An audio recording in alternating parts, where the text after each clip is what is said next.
राधे राधे दोस्तों, जब बात आती है श्री कृष्ण की सबसे दुलारी वीरांगना पत्नी माता सत्यभामा की, तो हम सब जानते हैं कि वो पूर्व जन्म में भूदेवी थी, जिन्होंने वराह रूपी प्रभु विष्णु से विवाह भी किया। पर आज की इस वीडियो में हम आपको माता सत्यभामा के पिछले जन्म से जुड़ी एक ऐसी कहानी बताएंगे जो उनके पिछले जन्म के बारे में सबसे ज्यादा प्रचलन में है, और आदि पुराण जैसे कुछ बाद के पुराणों में भी इस कथा का वर्णन मिल जाता है। जब श्री कृष्ण के कार्तिक मास की महिमा बताई जाती है तो ये कहानी भक्तों के द्वारा अक्सर सबसे ज्यादा सुनी और सुनाई जाती है। तो आइए जानते हैं माता सत्यभामा के पूर्व जन्म से जुड़ी ये प्रचलित कहानी। दोस्तों, सत्यभामा जी एक दिन हमारे श्री कृष्ण से पूछती हैं कि हे प्रभु, पूर्व जन्म में मैंने ऐसा कौन सा कर्म किया जिसकी वजह से मैं आपकी अर्धांगिनी बनी? पिछले जन्म में कौन थी मैं, किसकी कन्या थी? ये सब मैं जानना चाहती हूँ प्रभु।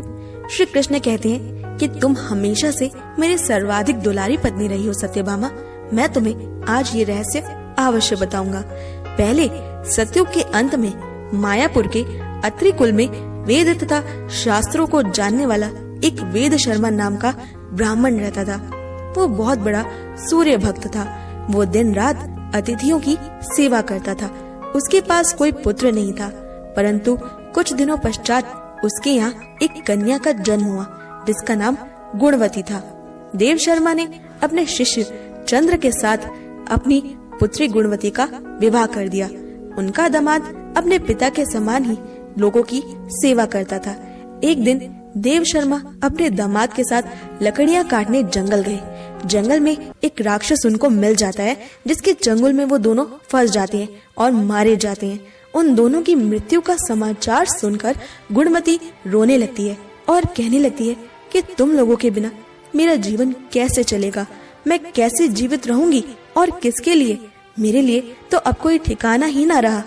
इस प्रकार वो रोते रोते मूर्छित हो गई, और कुछ समय पश्चात जब गुणवती होश में आई तो उसे अपने घर के बर्तनों को बेचना पड़ा, और उसके बाद वो अंतिम संस्कार कर पाई और वो तुरंत भक्ति में लीन हो गई।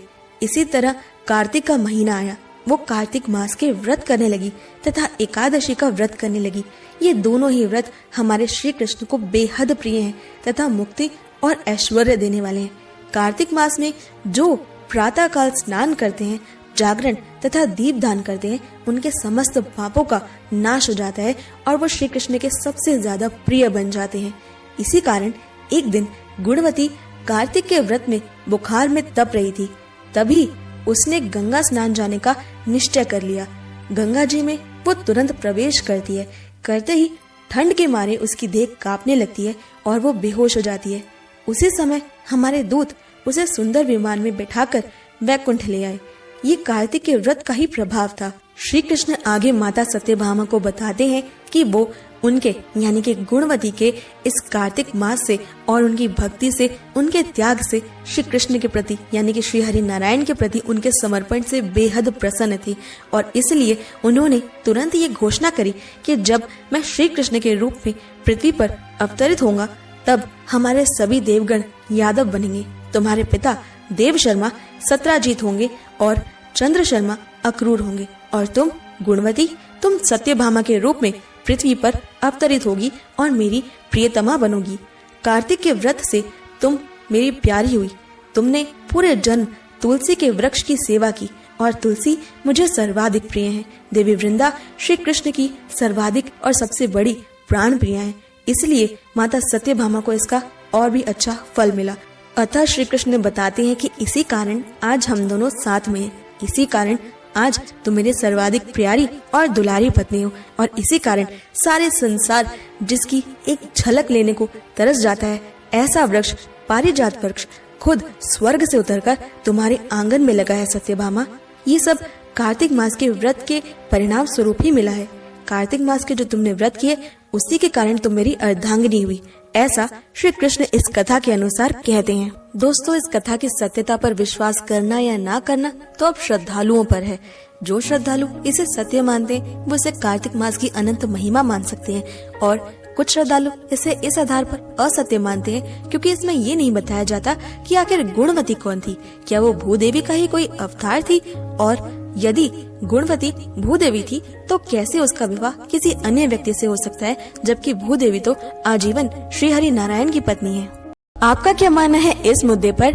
हमें कमेंट सेक्शन में अपनी राय जरूर बताएं।